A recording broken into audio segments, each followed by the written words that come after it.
For over a century, one accusation followed the Bible everywhere it went. Myth, folklore, a beautiful story, with no foundation in the actual dirt of history. Entire kingdoms in its pages were dismissed as inventions.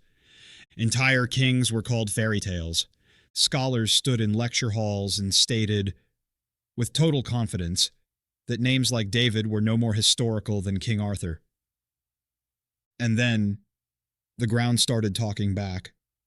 Not all at once, not in one dramatic reveal, but piece by piece, decade by decade.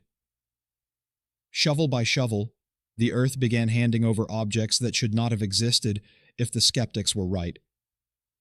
A king's archive buried under a hill in Turkey, a shattered stone in northern Israel, a clay cylinder pulled from the mud of Babylon, a burst sewage pipe in Jerusalem that cracked open 2,000 years of silence.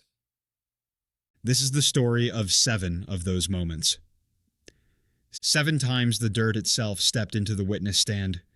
Some of them are airtight. One of them is still being argued over in academic journals to this day. And we're going to be honest with you about that one too.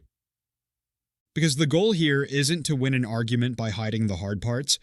It's to look at the actual evidence, the actual dates, the actual controversies, and let you decide what the weight of it adds up to. Let's start in the mountains of central Turkey, with an empire that an entire generation of scholars insisted never existed at all. Number 1, the empire they said was a legend. Open the book of Genesis, and you'll find the Hittites mentioned by name.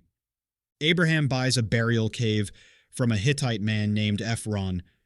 Esau marries Hittite women. Later, in the books of Kings, Hittite kings are mentioned as real political players on the world stage, trading horses and chariots alongside Egypt. For most of the 19th century, this was treated as a problem for the Bible. Not a clue. Outside of Scripture, there was no trace of a Hittite empire anywhere in the historical record. No inscriptions, no ruins, no king lists.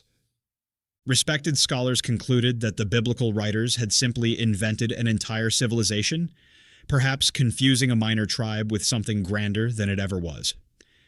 Then, in 1906, a German scholar named Hugo Winkler traveled to a remote hillside near the Turkish village of Boğazköy. He wasn't even entirely sure what he was looking for.